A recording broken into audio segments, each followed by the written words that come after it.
ফেলে দেওয়া মাছের আইসেই বদলে গেল ভাগ্য। মানুষ যা ফেলে দেয় তা বিক্রি করেই আয় করছেন দুহাত ভর্তি টাকা। 26 কেজি একটা মাছের ওজনের আইসটি। মাছের ফেলে দেওয়া অংশ সংগ্রহ করে গড়েছেন নতুন জীবন। একসময় জীবনে কষ্ট করলেও এখন সফল তিনি।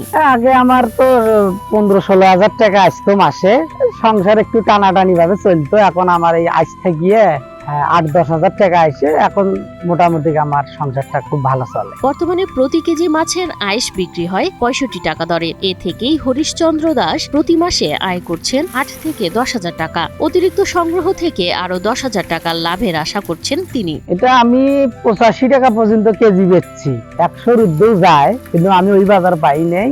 এখন বর্তমানে রানিং বাজার 65 টাকা কেজি। আগে মাসে 15,000 টাকার আয় দিয়ে সংসার চলতো কষ্টে। এখন মাছের আইস বিক্রির আয় যোগ হয়ে জীবন অনেক সহজ হয়েছে হরিশের।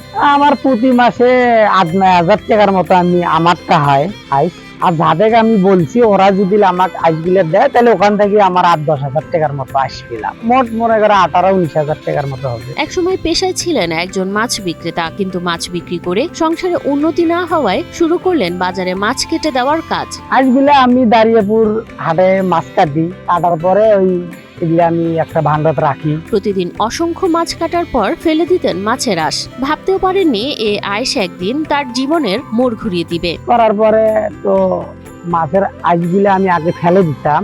স্থানীয় উন্নয়ন সংস্থা এসকেএস ফাউন্ডেশনের একজন কর্মকর্তার পরামর্শেই তিনি জানতে পারেন এ মাছের আইস বিক্রি করেও উপার্জন করা সম্ভব। প্রথমে সন্দেহ ছিল আসলেই কি এতে আয় হবে, তবুও সাহস করে উদ্যোগ নিলেন। এসকেএস থেকে আমাদের ইউসুফ ভাই আসছিল, আজকে কয় ভাই এগুলো ফেলে দেন কে? বলে আমার এগুলো ফেলে দিবেন, কি করবো, এগুলো তো আমাদের কোনো কাজ নাই। ভাই কাজ আছে, এগুলো তো বিক্রি হয়, এগুলো ফেলে দিবেন না। আমি বললাম বিক্রি হয়, ফেলে দেবো না, এগুলো করবো কি? কয়লে করার পদ্ধতি আমি শিখাই দেবো, আমি জানাই দেবো। গাইবান্ধা সদর উপজেলার মালিবাড়ি ইউনিয়নের দশানী গ্রামের বাসিন্দা হরিশ মনে সাহস নিয়েই শুরু করেন মাছের আইস বিক্রি। তবে বিক্রির আগে সেগুলোকে প্রক্রিয়াজাত করতে হয়। এতে দরকার হয় মশারি, বড় চকি, জাল, শুকানোর জায়গা।